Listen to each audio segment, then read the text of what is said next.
जयपुर गांव में रामू और महेश नाम की दो दोस्त रहा करते थे। रामू बहुत ही मेहनती था, लेकिन महेश आलस करके अपने खेतों में काम किया करता था।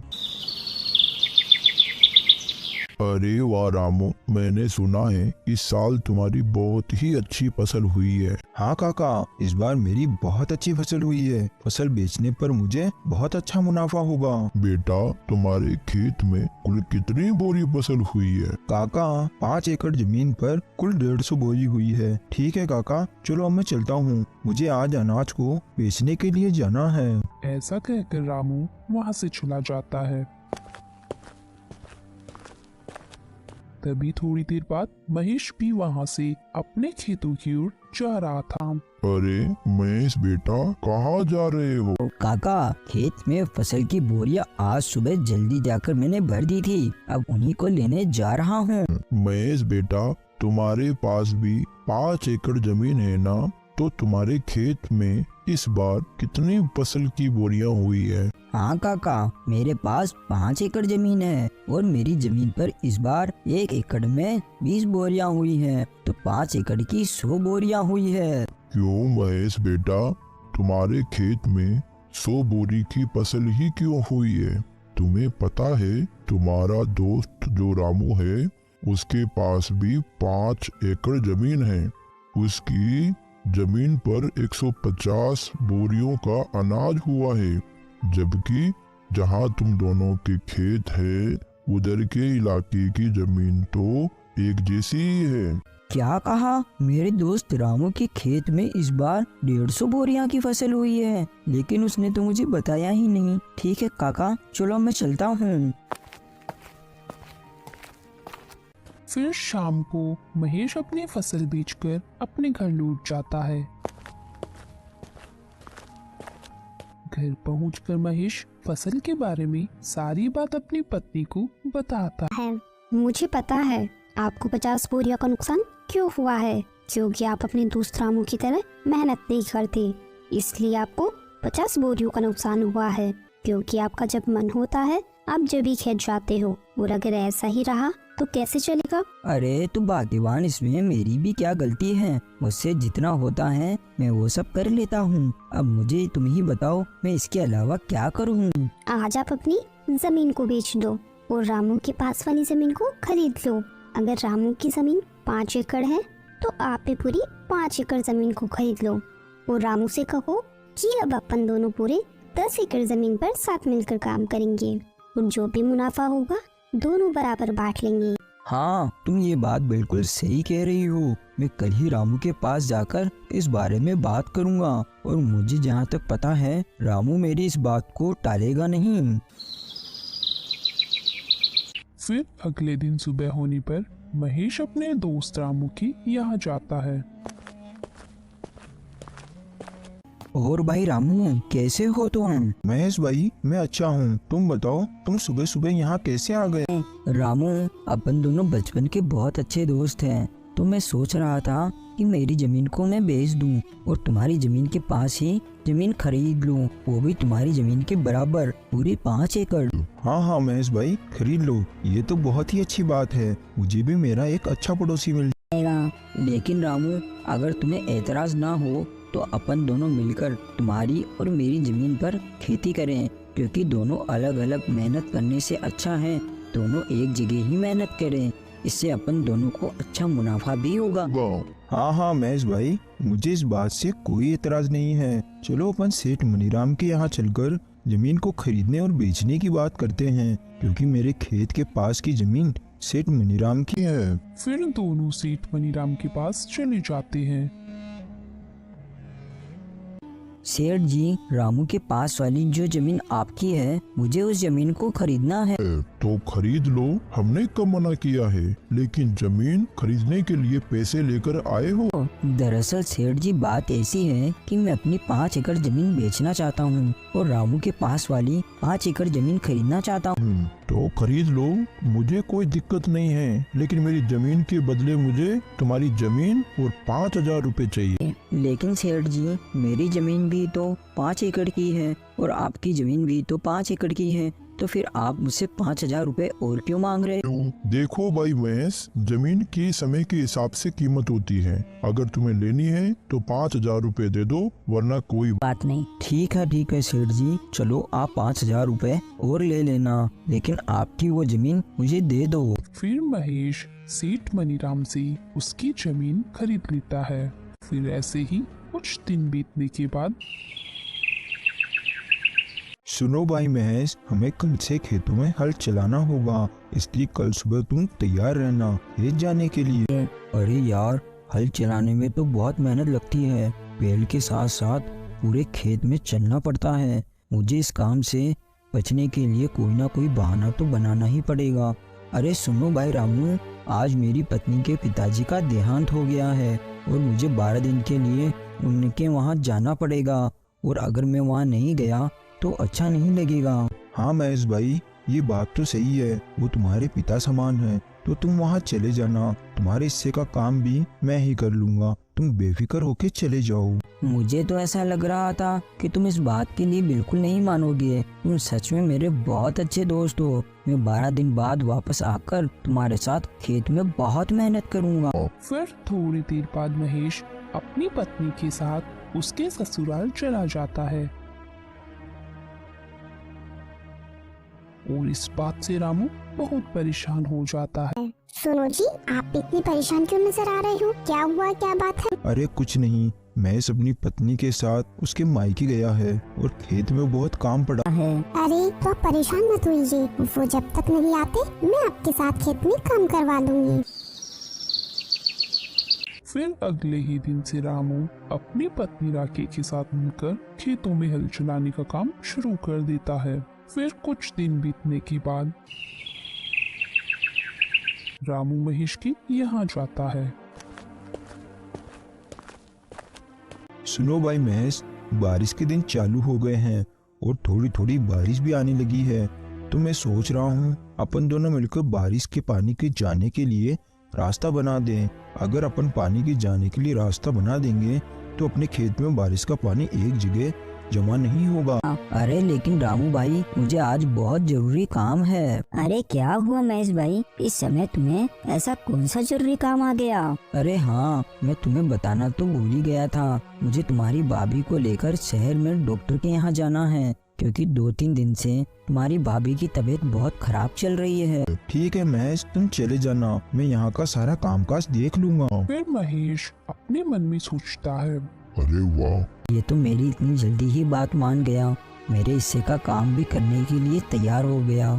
दोनों मिलकर खेतीबाड़ी करेंगे, ये तरकीब मेरी बिल्कुल सही रही, नहीं तो मुझे अकेले ही खेत में इतना सारा काम करना पड़ता। सोच रहे हो महेश भाई, तुम चिंता मत करो, मैंने कहा ना मैं यहाँ का सारा कामकाज देख लूंगा, तुम निश्चिंत होके भाभी को डॉक्टर को दिखा लाओ।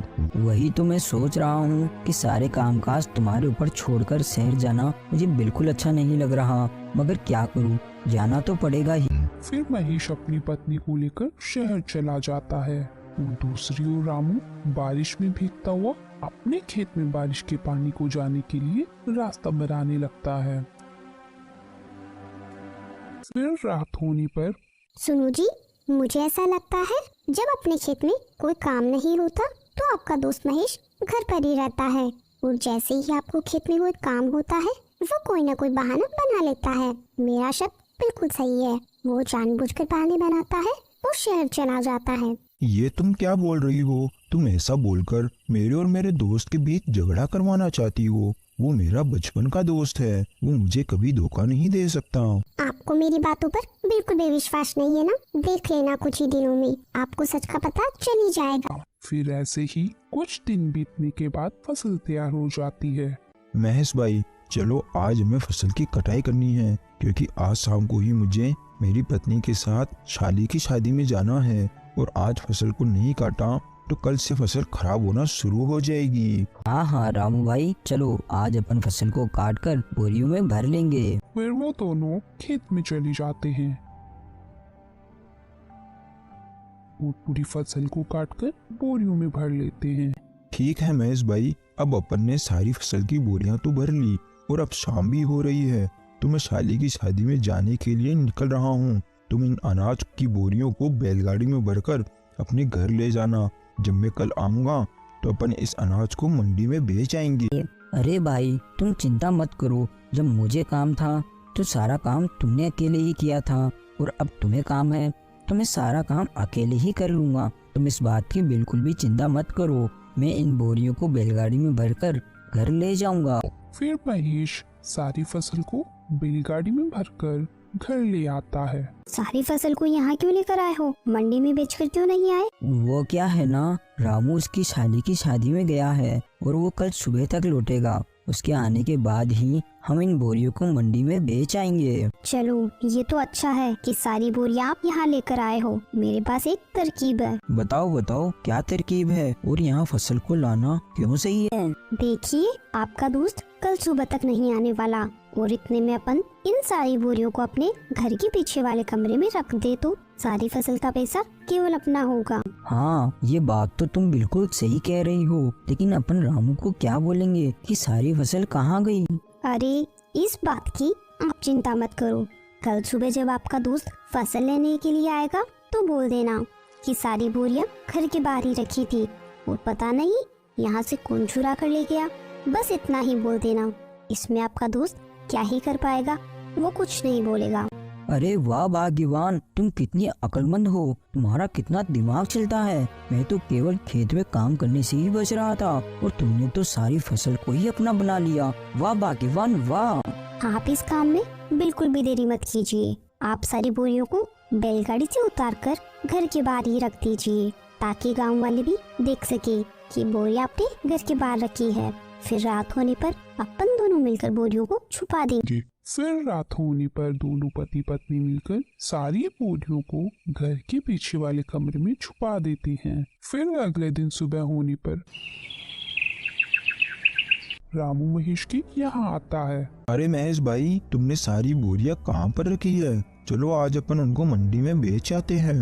हाँ हाँ रामू भाई चलो। फिर वो दोनों घर के बाहर जाते हैं। अरे बाप रे, मैंने अनाज की सारी बोरियां तो यहीं रखी थी, कहाँ गई बोरियां? अरे महेश भाई, तुम ये क्या बोल रहे हो? कहाँ पर है सारी बोरियां? मुझे नहीं पता, मैंने सारी बोरियां कल शाम को यहीं लाकर रखी थी। मैंने सोचा था कि यहीं से सारी बोरियां उठाकर अपन मंडी में बेच आएंगे, लेकिन अब क्या करेंगे, अपनी सारी बोरियां तो चोरी हो गई। क्या अपनी सारी अनाज की बोरियां चोरी हो गई? हाँ ये चोरों का ही काम है, नहीं तो यहाँ पर रखी हुई बोरियां भला कौन लेकर जाएगा? महेश भाई, तुमने ये क्या किया? पूरे 6 महीने की मेहनत को तुमने चोरों के हाथों में सौंप दिया। मुझे तुमसे ये उम्मीद नहीं थी।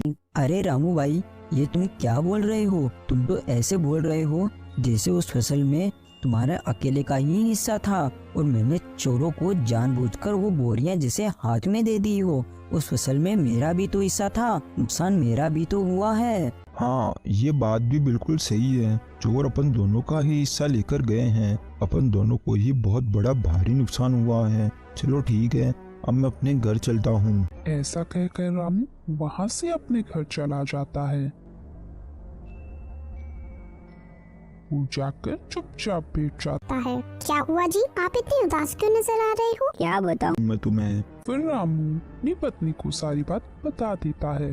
अरे तो कोई बात नहीं, आप चिंता मत कीजिए। अभी खेत में काम करने के लिए काफी समय है। जब तक आप अपने घर के बाहर वाले आंगन में सब्जियां लगाकर उन्हें बेचने का काम तो। हाँ तुम ये बात बिल्कुल सही कह रही हो। मैं कब तक ऐसे ही हाथ पे हाथ धरा बैठा रहूंगा? घर बैठे रहने से कौन सा मुझे बैठे बैठे पैसा मिल जाएगा। फिर रामू सब्जियां लगाने के लिए अपने घर के बाहर के आंगन में खुदाई करने लगता है। तभी खुदाई करते करते उसे एक मटका दिखाई देता है। अरे ये तो सोने चांदी से भरा हुआ मटका है। ये तो मेरा अच्छा भाग्य है। अगर मेरी फसल चोरी नहीं होती तो मैं कभी यहाँ सब्जियाँ नहीं लगाता और ना ही यहाँ जमीन पर खुदाई करता। अगर इसमें से एक सोने का सिक्का भी बेच दिया तो मेरी फसल के बराबर मुझे पैसे मिल जाएंगे। फिर रामू अंदर जाकर सारी बात अपनी पत्नी को बता देता है। ये सब भगवान की ही कृपा है, क्योंकि आप बहुत मेहनती इंसान हो। मेहनत का फल हमेशा मिलता ही मिलता है। और उधर दूसरी ओर, सुनो जी, आज रात को अपन इस फसल को मेरे भाई के यहाँ ले जाएंगे और रात में वहीं रुक जाएंगे। फिर कल सुबह इस फसल को शहर में ही बेच देंगे। हाँ हाँ तुम बिल्कुल सही कह रही हो, अपन ऐसा ही करेंगे। फिर रात होने पर महेश और उसकी पत्नी दोनों उस कमरे में जाते हैं तो देखते हैं उनकी सारी फसल की बोरियां खराब हो चुकी है। अरे ये क्या हो गया? अपन ने इनको यहाँ छुपाने से पहले ये तो सोचा ही नहीं कि अगर फसल को थोड़ी भी हवा नहीं मिलेगी तो सारी फसल खराब हो जाएगी। ये सब तुम्हारी वजह से हुआ है।